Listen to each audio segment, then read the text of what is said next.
Hi everybody, welcome again to Ink Nouveau. I'm Brian Goulet of Ink Nouveau and the Goulet Pen Company, and today I'm doing Fountain Pen 101. These are the basics.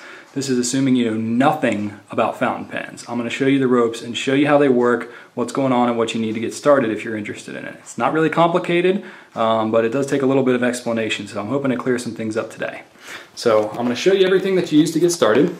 I'm assuming here that you are very ignorant about fountain pens. So I'm only going to give you the basics. I'm not going to get into any of the advanced stuff. This is purely an intro. So all you need to get started is paper, you need a fountain pen, and you need ink.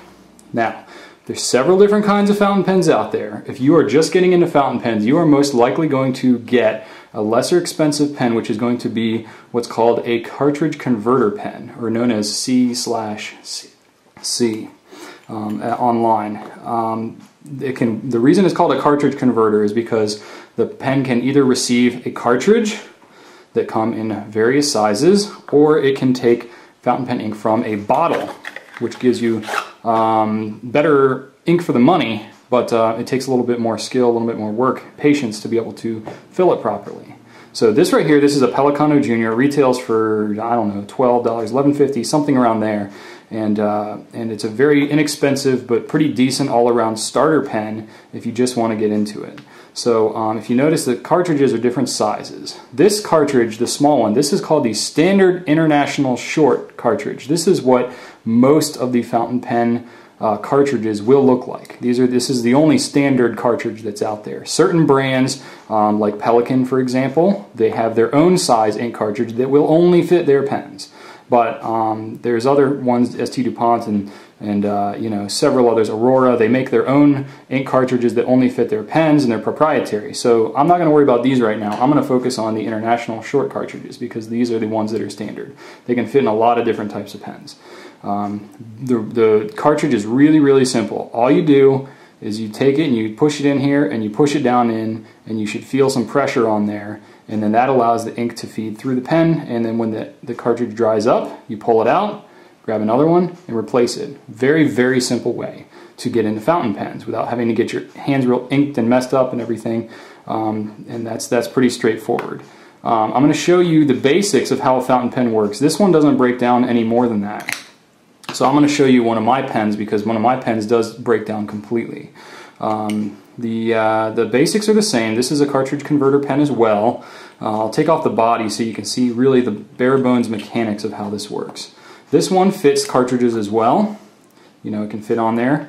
But this is called a converter. This is how you use bottled fountain pen ink.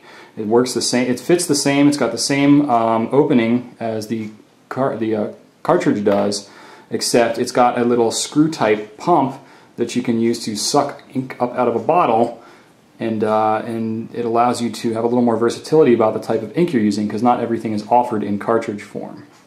The actual working part of the pen, I'm going to zoom in a little bit and let you see how this actually works. Okay, you have the nib, you have the feed, and then you have the nib holder. That's pretty much the basics. You can take it apart, pull it out. Here's the body. Here's the guts of the pen. So you have the nib. Oh boy, I didn't clean it very well.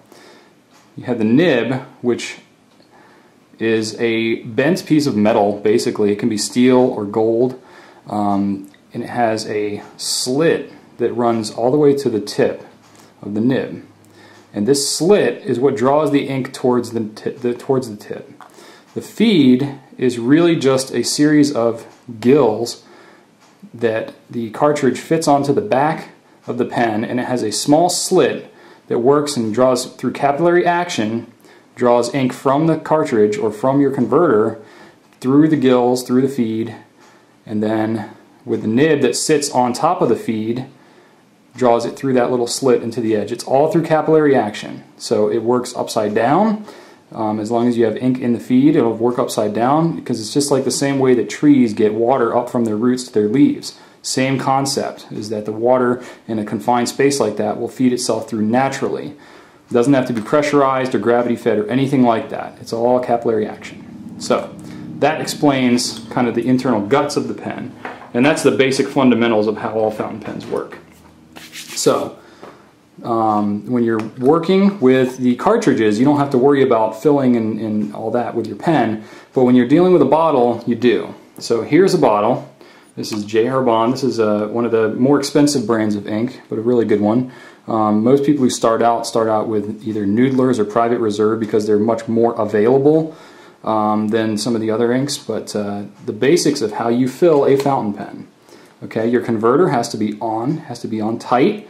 The piston part has to be drawn all the way down. Okay, you can see the pistons all the way down. You take the nib and you feed it all the way into the bottle so that the nib is completely submerged. And then you unscrew it. And you can see as you're unscrewing it, you're going to draw ink up into the cartridge, just like that. So you can see now I've got ink in my cartridge converter there. And then you don't have to push it back down, you just leave it right where it is. As long as your pen is functioning properly, it should feed through down like so. Now you can see I've got ink on my hands, and that, my friends, is almost unavoidable. That's just part of the sign of a good fountain pen aficionado, is someone who gets ink on their hands all the time. And then you just wipe off with a paper towel, which I forgot to grab, but you just wipe off with a paper towel the excess on the nib, and then that allows you to write with your fountain pen. Your nib is already primed because you dipped it in the ink, and you can write and write and write and write and write and write and write and write and write, and you've got a whole bunch of ink stored up in here, and it'll allow you to go for a while until you need to do it again. Then you just screw it down, screw it back up, and you've got it loaded again. And that, my friends, is Fountain Pen 101.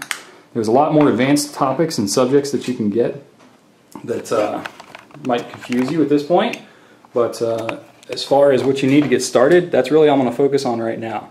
So thanks for sticking with me. Email me at brian@gouletpens.com. Let me know what you think of this, and if you have any other basic fountain pen questions. Thanks a lot, I appreciate it, and I will see you next time here on Ink Nouveau.